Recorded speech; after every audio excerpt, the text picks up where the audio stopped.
કે સગાવાલા શું છે? આજે 11 આસપાસ ઘટોડિયા પોલીસ સ્ટેશન એક સમાચાર મળે છે કે નેશનલ સ્કૂલ ભુવનદેવ 4 રસ્તા ઉપર છોકરાઓ અંદર ઝઘડ્યા છે.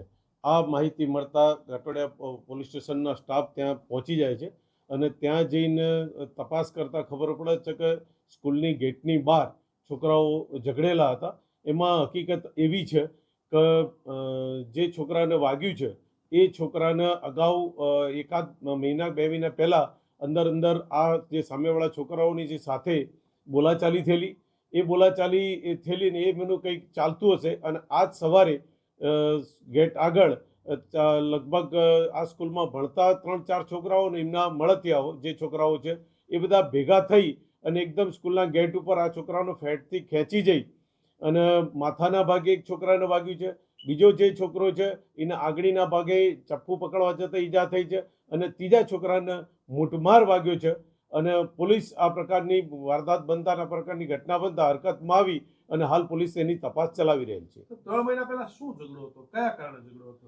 3 મહિના પહેલા સામાન્ય છોકરાઓ અંદર એકબીજાની ગમત કરતા હતા અને એકબીજાની ગમતમાં જ એકબીજાને દુઃખ થતા તેઓ ઝઘડી પડેલા એ મુજબની બીના બનવા પામેલ હતી.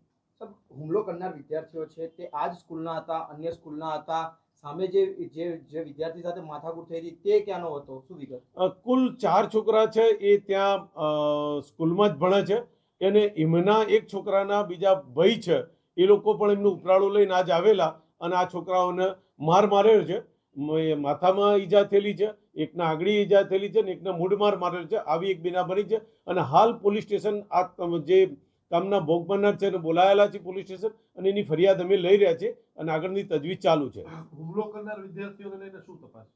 હુમલો કરનાર વિદ્યાર્થીઓને પોલીસની ટીમ બનાવેલી છે. એમને રાઉન્ડ અપ કરવા માટે અમે ટીમને મોકલી આપેલી છે અને ટૂંક સમયમાં એમને અમે રાઉન્ડ અપ કરી લઈશું. ટોટલ કેટલા હતા હુમલો કરનાર?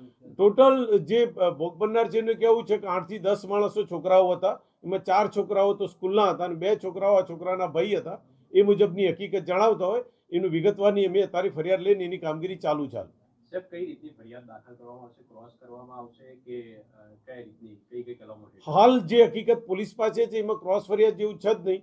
આ જે ગેટ ઉપર બહાર બીજે જે છોકરાઓનું ગ્રુપ ઊભું હતું આ છોકરાઓને ફેંટ પકડીને ખેંચી લઈ ગયા અને સીધા મારવા જ લાગે છે. એટલે એ મુજબની ફરિયાદ અમે લઈ રહ્યા છીએ. પણ જે હશે આ આવું નુસંસ ચલી જ ના લેવાય.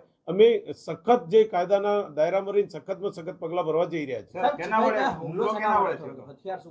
હુમલામાં જે ભોગ બનનાર છે એને કહેવું છે કે એમના સાથે પાઇપ હતી, લાકડી હતી ને ચપ્પુ હતું.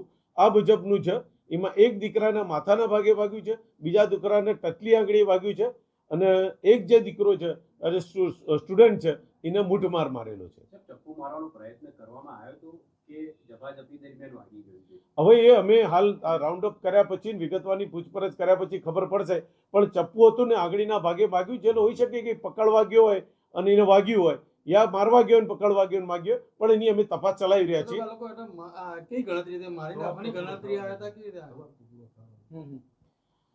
હવે આટલો મોટો ગંભીર પ્રકારનો જો બનાવ બની છે અને પોલીસ અટકાઈ છે, અમે જે કાયદાના દાયરામાં કાયદાના નિયમ મુજબ જે ગુનો બનશે એનો અમે ગુનો દાખલ કરીશું. સાહેબ, એવું કહી શકાય કે આરોપીઓ પ્લાનિંગ પૂર્વક જ આવ્યા હતા? વિદ્યાર્થી એક્ઝામ આપીને બહાર આવે તેને રોકવો, તેને પકડવો, તેને મારવો એ રીતની તૈયારી સાથે પહેલેથી જ એ લોકો ગેટ આગળ ઊભા હતા એટલે એ લોકોની સાથે ઝઘડો કરવાનો પહેલેથી જ એમનો નિશ્ચય હતો. એવું તો સાબિત જ છે ને.